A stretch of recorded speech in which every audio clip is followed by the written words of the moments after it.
DGISPR lieutenant general Ahmad शरीफ चौधरी की press conference के जवाब में आज तहरीक इंसाफ की मरकजी क़यादत ने प्रेस कॉन्फ्रेंस की है।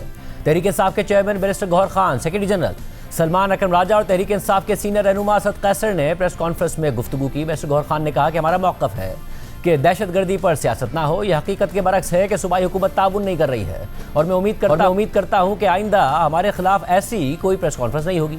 सेक्रेटरी जनरल सलमान अकरम राजा ने कहा कि तहरीक इंसाफ और इमरान खान के हवाले से यह कहना कि वो दहशतगर्दी के सहूलतकार हैं बहुत ही अफसोसनाक है। इमरान खान हरगिज़ दहशतगर्दी के हमदर्द नहीं हैं। हम कहते हैं कि हमारे साथ बैठो और लाए अमल तैयार करो। इसके अलावा असद कैसर ने कहा कि वफाकी हुकूमत सूबाई असम्बली को एतमाद में ले, क्योंकि सूबाई असम्बली में तमाम जमातों की नुमाइंदगी है और पाकिस्तान की अवाम और इदारों के दरमियान जो तकसीम पैदा की जा रही है, हम उसका हर सूरत मुकाबला करेंगे। हमेशा से हमारा मौक़िफ़ रहा है कि दहशतगर्दी की सियासत ना हो। पाकिस्तान तहरीक इंसाफ या इसकी पार्टी हुकूमत के पीके में ताउन नहीं कर रही, ये नामुनासिब और हकीकत के बरक्स बात है। ट्विटर और प्रेस कॉन्फ्रेंस के जरिए से इल्ज़ाम तराशियों का सहारा न लिया जाए, बल्कि मुतालिका फोरम में अपनी बात करे। पाकिस्तान तहरीक इंसाफ और KPK की हुकूमत ने हमेशा से सफ़े अव्वल में खड़े होकर दहशतगर्दी के खिलाफ जंग लड़ी है। प्रेस कॉन्फ्रेंस करना, हम पे इल्ज़ाम लगाना और हमें निशाना बनाना, ये रिफ्ट वाइडर और वाइडर होता जा रहा है। उम्मीद करता हूँ कि हमारे खिलाफ भी आइंदा कोई ऐसी प्रेस कॉन्फ्रेंस नहीं होगी। पाकिस्तान तहरीक इंसाफ के हवाले से या इमरान खान साहब के हवाले से ये कहना कि ये दहशतगर्दी के सहूलतकार हैं बहुत ही अफसोसनाक बात है। हम हरगिज़ इमरान खान हरगिज़ दहशतगर्दी का कोई हमदर्द नहीं है। कोई बेवकूफ़ होगा, कोई संगदिल होगा जो दहशतगर्दी का हमदर्द हो। हम ये कहते हैं आओ हमारे साथ बैठो और बैठकर एक लाया अमल तैयार करो। इसलिए हम कहते हैं कि ये मिलिट्री ऑपरेशन जो आप कर रहे हैं ये हमें नहीं मंजूर, क्योंकि इसमें मासूमीन की शहादत हो रही है, इसमें हज़ारों की तादाद में लोग बेघर हो रहे हैं। हमें समझाइए कि ये क्या लाया अमल है, हमारे साथ बैठिए और हमसे सीखिए। तमाम पॉलिसी में वफाकी हुकूमत सूबाई असम्बली को एतमाद, सूबाई असम्बली में तो तमाम पॉलिटिकल पार्टीज की नुमाइंदगी होती है ना। पाकिस्तान की अवाम और इदारों के दरमियान जो तकसीम पैदा की जा रही है, जो नफरतें पैदा की जा रही है, हम उसकी हर सूरत में उसका मुकाबला करेंगे। किसी सूरत में हम नहीं चाहते कि हमारे इदारे मुतनाज़ हो। हमारे साथ वज़ीर दिफा ख्वाजा आसिफ साहब मौजूद हैं। ख्वाजा साहब बहुत शुक्रिया मुझे ज्वाइन करने के लिए। ख्वाजा साहब आज जवाब आया है और वो कह रहे हैं तहरीक इंसाफ पर इस तरीके से इल्ज़ामात ना लगाए जाएं, प्रेस कॉन्फ्रेंस ना की जाए। जो मीटिंग होती है, जो मुतल्लिका फोरम्स हैं, उसमें कभी नहीं कहा गया कि तहरीक इंसाफ की सूबाई हुकूमत ताउन नहीं करती, कभी इस बात का इशारा नहीं दिया गया और इस तरीके से इल्ज़ाम तराशी नहीं होनी चाहिए। हमारे साथ बैठे और साथ बैठ कर बात करें। जी बिस्मिल्लाहिर्रहमानिर्रहीम। देखें, जो पब्लिक स्टैंड लिया हुआ है KP की हुकूमत ने और जो पब्लिक स्टैंड जनरली PTI ने लिया हुआ है, वो किसी सूरत भी आप किसी तरह जिस तरह मर्जी उसको इंटरप्रेट कर लें, इस बात की शहादत नहीं देता या इस बात का कोई इंदिया नहीं देता कि वो हुकूमत के साथ दहशतगर्दी के जंग में हुकूमत के साथ खड़े हैं या फौज के साथ खड़े। चले हुकूमत तो सियासी है लेकिन फौज के साथ खड़े। और उसकी सबसे बड़ी गवाही ये है कि मैंने आज तक किसी PTI के लीडर को, किसी शहीद के, चले किसी और सूबे का लीडर हो, शहीद हो तो हो सकता है वो दूर जाना पड़ेगा। KP के अंदर जो शहादतें हो रही हैं, कभी उनके घर जो है ताज़ियत के साथ लिए नहीं गए, ना उनके साथ उनके जनाजे कभी इन्होंने पढ़े हैं। कोई उनके साथ शनाख्त अपनी या आइडेंटिफिकेशन अपनी जो है इन्होंने कभी जाहिर नहीं की उन लोगों के साथ जो मुल्क के लिए अपनी जानें कुर्बान कर रहे हैं। कभी कोई बयान नहीं आया, कभी कोई प्रेस कॉन्फ्रेंस नहीं आई। अगर ये कहते हैं कि हमारे साथ बैठें, हमसे बात करें, तो वो भी जो उसके ऊपर भी जो है किया जा सकता है गौर, लेकिन उसके लिए जो शर्त ये है कि कम से कम ये तो अपना एटीट्यूड तो चेंज करें, एक ज़ाहिरन एक एविडेंस तो दें कि भाई ये लोग जो हैं ये जो हमारी शहीद हो रहे हैं उनकी इज्जत आबरू करते हैं, उनकी जो कुर्बानियाँ हैं उनको वैल्यू करते हैं, उनको उनकी कुर्बानियों के लिए एहसानमंद हैं उन लोगों के जिन्होंने अपनी जानें दी हैं, जिन्हों के घर लुट गए हैं, जिन लोगों ने जिनके मासूम बच्चे जो है कुर्बान हुए हैं, चाहे वो FC के हैं, चाहे फौज के हैं या किसी या सिविलियन है। किसी के साथ कभी भी इन्होंने कोई मुझे एक मगर ख्वाजा साहब, अब वो ये कह रहे हैं कि हमारा एक मौक़िफ़ है कि जो जंग है दहशतगर्दी के खिलाफ, इसमें भी मासूम लोग मारे जाते हैं, एक ऐसी पॉलिसी बनाई जाए, और वो ज़ाहिर कहते हैं कि जो जरगा है वहाँ पर या फिर जो लोगों का मौक़िफ़ है वो भी यही है, इसलिए हमें एतमाद में लेकर हमारे साथ बैठ कर पॉलिसी बनाएं। वो पॉलिसी से मुत्तफिक नहीं है इस जंग में। देखिए, मासूम लोग कौन से मासूम लोग मारे जाते हैं? मैं देखें, अब नौबत यहाँ पे आ गई हुई है। मैं ये बात बताना नहीं चाहता था, लेकिन मैं सोशल मीडिया पे पोस्ट की है कि शहीदों की जो मैयतों की जो है वो बेहुरमती की जा रही है। हिंदुस्तान में हमारी कारगिल की जंग में हिंदुस्तान में हमारे शहीद हुए थे, बड़े मशहूर निशाने हैदर उनको मिला हुआ है, जिनका मुजस्मा जो है इन्होंने 9 मई को मिसमार किया था। उस हीरो की जब लाश वापस आई थी, मैयत वापस आई थी, तो पूरे फौजी एजाज के साथ हिंदुस्तान ने वो वापस की थी। ये क्या कर रहे हैं हमारे शहीदों की मैयतों के साथ जो है तालिबान है, जिनके ये एडवोकेट बने हुए हैं, जिनके हमायती बने हुए हैं, जिनका कॉज जो है ये प्लीड कर रहे हैं। ये देखें, जो फैक्चुअल है बात और जो ये प्रेस कॉन्फ्रेंस में बात कर रहे हैं उसमें जमीन आसमान का फर्क है। मगर फिर आगे बढ़ने के लिए एक सूबाई हुकूमत है जिसका ज़ाहिर ताउन दरकार है इस दहशतगर्दी से लड़ने के लिए, तो आगे बढ़ा कैसे जाए? वो खुद कह रहे हैं कि हम आपके साथ बैठने को तैयार हैं, बैठ लिया जाए, उन्हें कन्विंस करने की कोशिश की जाए। नहीं चले, मैंने तो अर्ज की है कि हम बैठने के पे भी बातचीत कर लेते हैं, बैठने में हमें कोई आर नहीं, लेकिन ये तो बताएं ये किस साइड पे हैं। They are either with us और विद द टेररिस्ट। कल उसके प्रोग्राम में इनके वो जो स्पोक्स पर्सन है, उनको आधा घंटा लगा उनको दहशतगर्द कहते हुए, ये टीटीपी वालों को आधा घंटा लगा है। दे इतने हेजिटेंट हैं। मगर सलमान अकरम राजा साहब से जब सवाल हुआ तो उन्होंने तो कहा कि बिल्कुल दहशतगर्द है, इन कॉलिंग देम टेररिस्ट। क्या शक है इसमें कि टीटीपी टेररिस्ट नहीं है? इसमें कोई शक किसी को नहीं होना चाहिए, किसी को नहीं होना चाहिए। और सबसे बड़ी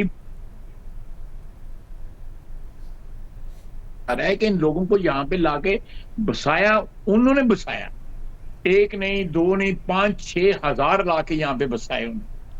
ये बात मैं कोई अफवाह नहीं फैला रहा। मतलब इमरान खान साहब ने असेंबली में बुलाई थी, इमरान खान साहब ने बतौर वजीर, हमें असेंबली में इमरान खान साहब ने इमरान खान साहब ने बतौर वजीर आजम भी ये बात मानी थी, और वो ज़ाहिर वो कहते थे कि जी ये जब अफगानिस्तान में तालिबान की हुकूमत आई तो उन्होंने पाकिस्तानी तालिबान को कहा कि पाकिस्तान वापस जाओ, हम क्या करते, उन्हें बसाना था, उन पर बजट पैसे खर्च करने थे, और ये इसके अलावा कोई हल नहीं था। और मगर ज़ाहिर DGISPR से प्रेस कॉन्फ्रेंस में भी सवाल हुआ, इमरान खान साहब तो हैं डायलॉग के हामी, या वो इस बात का दिफा भी करते थे कि पाकिस्तान में तालिबान को लाकर वापस बसाना था, मगर जनरल बाजवा और जनरल फैज़ हमीद भी तो बड़ी जिम्मा नहीं है ना। इदारा इसको ये तो नहीं कह सकता कि सिर्फ और सिर्फ इमरान खान ही जिम्मेदार है। जो फैज़ हमीद जाते थे काबुल में, वो कप लेके कहते थे कि everything will be all right, तो सब चीज़ ठीक तो नहीं हुई, सब चीज़ पाकिस्तान के लिए और ख़राब हो गई। इत्तेफाक करता हूँ, मैं आपके साथ इत्तेफाक करता हूँ। मुझे इसके जो आप बात कर रहे हैं, मुझे कथित तौर पर इससे इख्तिलाफ नहीं है। मैं इत्तेफाक करता हूँ कि वो इमरान खान, अगर आप कहना चाहते हैं कि इमरान खान अकेला इनको यहाँ पे दहशतगर्दों को यहाँ पे बसाने में नहीं था और उसके साथ ये 2 अशखास थे, बिल्कुल ठीक कह रहे हैं आप, क्योंकि ये तीनों जो है असेंबली के अंदर तीनों बैठे हुए थे जिन्होंने ब्रीफिंग दी है। तो मैं किस तरह कहूँ कि नहीं जी वो फलाना मासूम है और फलाना मासूम नहीं है? नहीं, तीनों थे, पूरी PTI बैठी हुई थी जब ब्रीफिंग दी जा रही थी।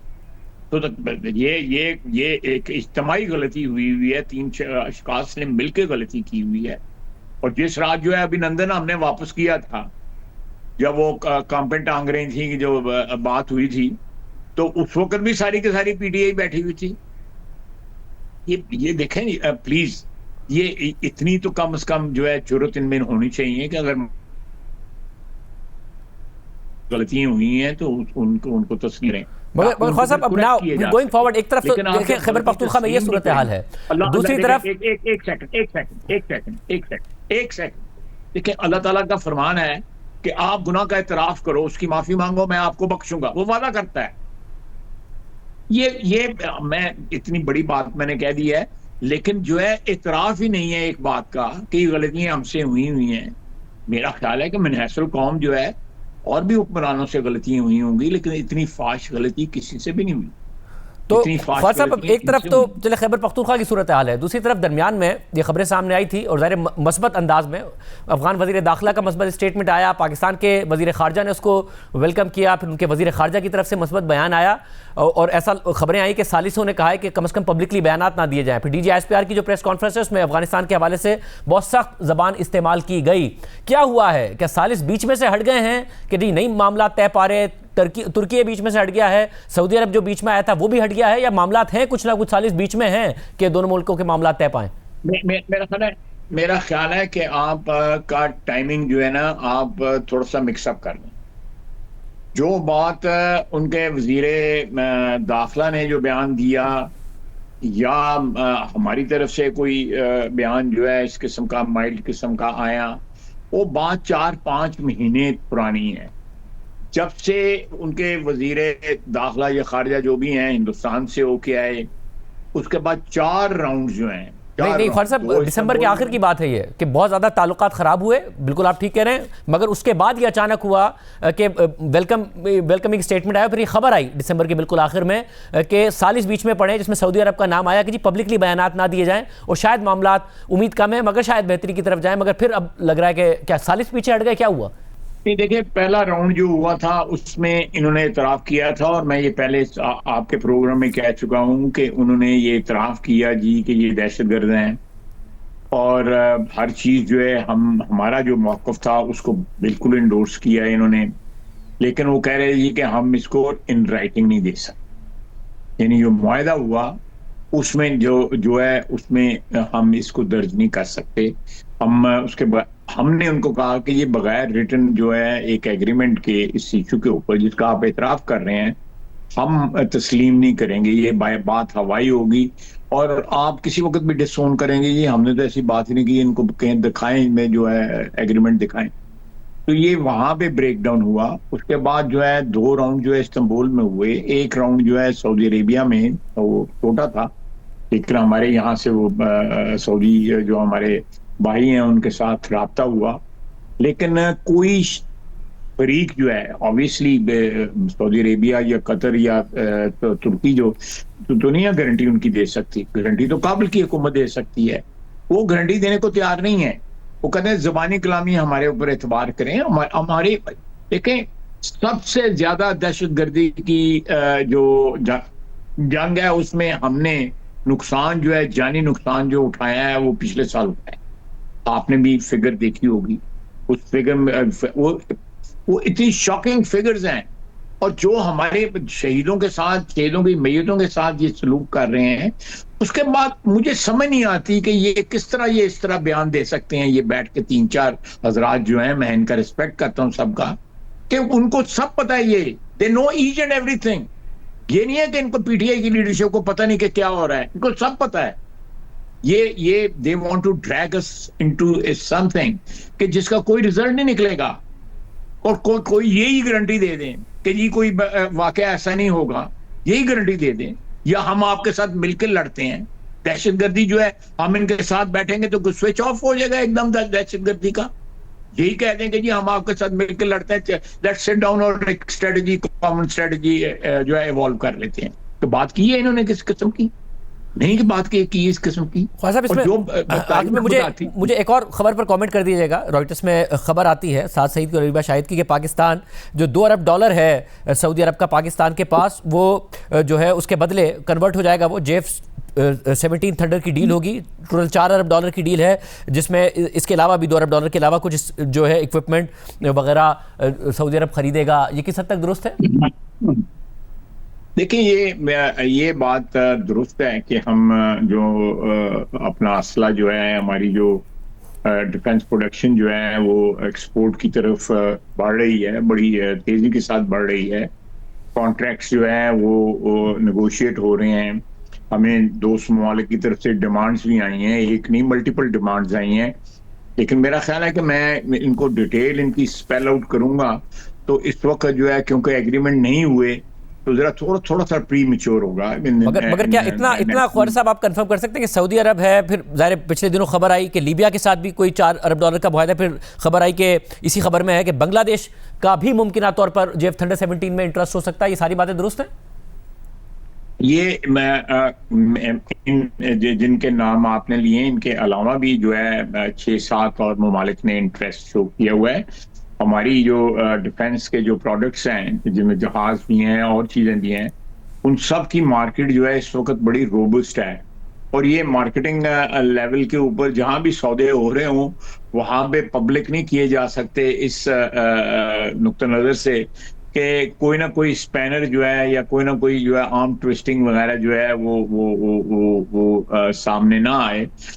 ये कमर्शियल डील्स हैं, कमर्शियली रहें, दोस्त ममालिक के साथ हैं, दोस्ती में जो भी हम उनकी मदद कर सकते हैं या वो हमारी मदद कर सकते हैं। कहीं पे कोई लाइबिलिटी जो है उसके अगेंस्ट जो है एडजस्ट होगी, क्या होगा, ये सारी डिटेल्स अभी मैं समझता हूँ कि एक ब्लैक एंड वाइट में आ जाए तो बेहतर होगा। मेरा कमेंट करना जरा थोड़ा सा स्पेकुलेटिव हो।